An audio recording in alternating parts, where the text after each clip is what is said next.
투자 아이디어 챙겨드리고 있습니다. 요즘 같은 불안한 주식시장에서는 어떤 이슈를 보고 어떻게 투자를 세우면 전략을 세우면 좋을까요? 이분과 함께 이야기 나눠볼게요. 이항영 위원과 함께하는 딱 이거고요. 위원님 만나러 가겠습니다. 어서 오세요, 위원님. 네, 안녕하세요. 안녕하세요. 오늘도 아이디어 하나 주셔야죠. 어떤 이슈 들여다볼까요? 그러니까 시장이 상당히 어려운 구간이 이어지고 있는데 그래도 조금 한 1, 2주 이번 좀 뒤로 미래를 보고요.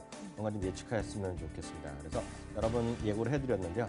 미국에서 1월부터 CES 라스베가스에서 네. 국제 전자, 박람회 이런 거 열리잖아요. 그럼 그 얘기 한번 해보도록 하죠. 야, 벌써 이렇게 또 1년이 지나갔습니다. CES는 무엇인가 이거부터 좀 시작을 해봐야 되겠죠? 아직도 모르시는 분들 위해서 풀어주세요. CES가 뭡니까? CES가 뭐냐면 C가 이제 가전 그래갖고 콘슈머 일렉트로닉스 쇼 그래갖고 CES가 되겠는데요. 이게 보면 하루 이틀 된 게 아니에요. 1967년부터 시작한 세계에서 제일 오래된 네. 가전 박람회가 되겠고요. 전 세계 가전 업계 흐름을 한눈에 볼 수 있기 때문에 그만큼 전 세계 업체들뿐만 아니라 관련자들, 미디어들이 라스베가스로 엄청 몰리는 바로 그런 거가 되겠고요. 그래서 한 군데 사는 게 아니라 라스베가스 일대에서 컨벤션 센터도 있고 힐튼 호텔이나 그 유명 호텔들 꼰트도 하고 격투기 많이 하는 그런 호텔도 있지 않습니까? 거기에 산재해서 하는 거가 바로 CES다라고 이해하시면 됩니다. 네. 그 이제 가전쇼라는 것이 CES 외에도 여러분들 아마 몇 가지 더 들으셨을 것 같아요. 이게 종류도 여러 가지 있지 않아요? 맞습니다. 세계 3대 가전쇼라는 것 중에 하나가 이제 바로 여기 말씀드렸던 CES가 되겠고요. 네. 독일에서 베른에서 열리는 국제 가전 박람회, 우리 흔히 해서 IFA라는 게 있고요. 또 하나가 많이 들어보셨으니까 월드 모바일 월드 콩그레스, 그 MWC. 작년에 이제 갤럭시 S6가 처음에 나오고 이런 거 있지 않습니까? 그러니까 스페인 바르셀로나에서 하는 거가 이 세계 3개를 3대 가전쇼라고들 흔히들 얘기하고 있죠. 그 중에서도 미국 라스베이거스에서 열리는 이 CES에 주목을 하고 있는 이유가 뭘까요? 유독 이쪽에 좀 집중이 되는 것 같아요.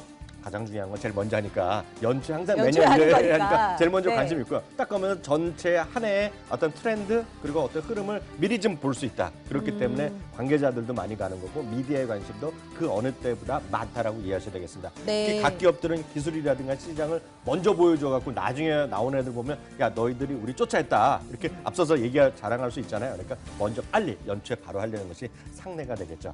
생각을 해보면 그 과거에는 이 CES라는 이 박람회가 그렇게 부각이 안 되다가 스마트 기기가 나오면서부터 좀 부각이 됐던 것 같아요. 최근 동향을 좀 체크해 주시죠. 해마다 이렇게 좀 주가 됐었던 그런 품목들이 있었거든요. 네, 맞습니다. 아주 좋은 얘기 하셨는데요. 그 가전이라는 거가 예전에 한 10년 전만 하더라도요. TV가 한번 나오면 조금 기능은 바뀌었지만 TV라는 게 새로운 게 나오는 건 아니잖아요. 맞아요. 네. 해봤자 흑백 TV에서 칼라 TV 나오고 LCD 나오고 이 정도란 말이죠. 설명 TV 나오고 이 정도인데 큰 의미의 변화가 없었어요. 다만 CES를 통해서 항상 과거에도 우리 많이들 쓰던 요즘 응답하라 1988 그런 거 있죠. 이런 거 보면 워크맨 이런 거 많이 나오잖아요. 추억의 그런 제품들이죠. 그런 것들도 항상 CES에서 선보였던 기억이 있는데요. 최근 들어서는 역시 스마트폰이라든가 태블릿 이런 게 많이 선보였던 기억이 있고요. 또 이제 3D 프린터가 한 4, 5년 전부터 상당히 많이 왔는데 아직 일상생활에 많이 쓰지는 않는데요. 네네. 3D 프린터가 있었고요. 작년에 이제 특히, 그러니까 작년이 아니라 죄송합니다. 올해 초에 가장 주목받았던 건 역시 자동차들이 많이 들어가면서 일단은 관심을 받았는데요. 구체적으로 자동차가 어느 정도 관심을 받았는지를 제가 수치를 몇 개 좀 조사해 봤는데요. 네. 이렇잖아요. 딱 보면 너희들 그럼 관련된 부스, 관련된 어떤 면적을 어느 정도 차지했느냐.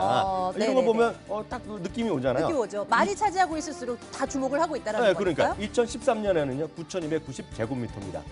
그리고 우리 법을 잘 따야 되잖아요. 제곱미터로 미터로 표현하는 거고요. 2014년에는 13,000제곱미터가 됐고요. 2015년에 15,329m인데요. 네, 내년에는 18,000 또 한 커지네요. 30% 또 늘어나는데 제일 중요한 건 메인 엔트런스가 있고 메인 광장이 있지 않습니까? 네. 올해도 조그맣게 한 자리를 차지하긴 했는데 올해는 가보진 않았지 이미 여러분 사이트 가면 이제 가상을 보여주는데요. 제일 정중앙에 작년 대비 7배 사이즈로 스마트카가 쫙쫙쫙 전시되는 거가 2016년 첫 번째 열리는 가전쇼의 핵심 테마다라고 이해하시면 됩니다. 이 정도쯤 되면 우리도 이제 투자에 있어서 스마트카를 중심으로 이제 봐야 될 것 같아요. 국내 기업들도 상당히 이 스마트카 쪽으로 관심 쏟고 있잖아요. 그러니까 우리나라도 마찬가지가 되겠는데 관련해서 이번에 그러니까 여러 가지 그 기업들마다 컨퍼런스나 행사도 하고 프레스데이 이런 거 열리는데요. 이번에 4명의 메인 연사가 있어요. 이번에 CES에. 근데 그 중에서 2명이 폭스바겐과 GM의 CEO인데 그들이 모두 스마트카 전기차에 중심을 하는데요. 이러다 보니까 우리나라 기업들도 가만히 있으면 이상하잖아요. 아, 도태되죠. 아, 말이 안 되죠. 그러니까 삼성이나 LG가 적극적으로 물론 이들이 가전이나 스마트 기기 하지만 이번에는 좀 더 관심 있는 것이 전장품, 자동차 관련된 네. 핵심적으로 진출하고 있고요. 현대 기아차도 소울 있죠. 소형차 소울의 자율주행 자동차를 이번에 첫 선을 보입니다. 아, 그래요? SES. 그러니까 현대차가 뭐 그다음 딴 데 보내는 게 아니라 첫 번째 여기서 보내겠고요. 두 번째가 현대 모비스가 국내 부품사 가운데는 사상 처음으로 부품사 자격으로 이번에 CES에 참여하게 되겠는데요. 특히 왜냐하면 이것들이 바로 일주일 있다가 요 행사 끝난 일주일 있다가 저희도 또 얘기해드리겠지만 디트로이트 모터쇼가 열립니다. 그렇기 때문에 자동차 업체들이 여기 갔다가 쫙또 이온이 또 가는 거죠. 그러니까 한 번에 간 김에 뭐 일정이 맞물려 있는 일정이 거군요. 맞물려 있죠. 그렇기 때문에 자동차가 첫 번째 화두가 될 수밖에 없습니다. 네, 이렇게 자동차, 뭐 가전업체까지 스마트카를 중심으로 이제 참여를 늘리는 어떤 뭐 이유가 뭘까요? 일단 뭐 트렌드를 이제 쫓아간다라는 그 의미로 봐야 되는 걸까요? 그러니까 자동차랑 IT가 이제 같이 가는 서로 융합이자 서로 이제 경쟁이 되는 거죠. 그러니까 현대자동차가 고위 독점하던 자동차 업계 부가가치를 이제 삼성이나 LG로 수많은 다른 전자 관련 회사들이 차지할 수밖에 없는 서로의 앞으로 친하게도 지내야 되지만 경쟁도 네. 심할 수밖에 없는데요.